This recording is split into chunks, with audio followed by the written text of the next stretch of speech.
So hi guys, minaw tag Ate Arlene. What if lang naman, dako jud kaayog bunal ang inyong mabana? Kayahin ba ninyo siya? Tawagan na lang ko sa pangalang Arlene. 25 years old. Ug taga Cebu City. DJ Sam, nag-uul kaayo ko sa akong kahimtang karon. Tungod kay napasubo naman gud ko ani akong bana.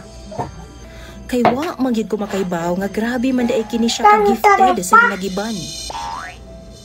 As in DJ Sam. Kaingon kag bindi pa niya ang salmanan nga taksanan sa akong bugas kag adto. Wala, tang-tang, nakatang-tang ka. 3 years ni nga magkauyab ni Berto DJ Sam. Og tungod kay taga-bukid man ko og medyo late pa sa panahon, wa jud ko kapalabot niya hangtod nga wa pa mi makasal. Mahanap man gud ko anang ana-ana nga wala pa makasal DJ Sam, kay lagi basin iya hara kong biyaan. Pero na-shock jud ko. Gabi human nga gikasal ming duha ni Berto. Sa dihang pagkasa niya sa iyang pistola, daw upo nga gulayon na DJ Sam. Human ato, 1 week jud nga gitakigan ko. Kay kabalo na mo pag first time, sakit jud kayo. Human sa isa ka bulan, abi kog maanad ra ko. Pero maglisod gihapon ko DJ Sam og kalinturahon jud dayon ko pagkaugma. One time, gikuha kog bridesmaids akong igagaw. Kasal na niya pagkasunod nga adlaw ug atul sab gamihangyo si Berto nako. Gibalibaran gyud nako siya DJ Sam kay lagi maglain na pud ang akong lawas human ko niya matirahan.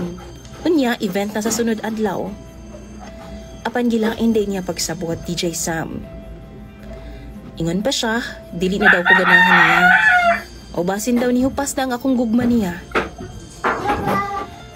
Jud kong gipugos DJ Sam, o gani gilangkat pa niya ang garter sa akong underwear ug sa akong kahadlok.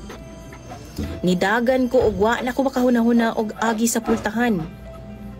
Miambak na ko sa pinakaduol nga bintana, dayon dagan patabang sa akong mga ginikanan. Apan ang problema, kay dihang gisulti na ako sa akong pamilya ang rason, ila naman hinuon kong gikatawan. Wala nila giseryoso DJ Sam ang akong problema. Maong naglagot yun ko. Naglagot ko kay dihang gisuyo ko ni Berto. Ilaha rapod kong gihatag. Kay wa daw pulos ang akong rason. Daghan daw babae nga nangandoy sa akong problema kay Berto. Og ingon pa, di na ko magreklamo og di ko mabalaka. Tungod maigo ra daw na madugay.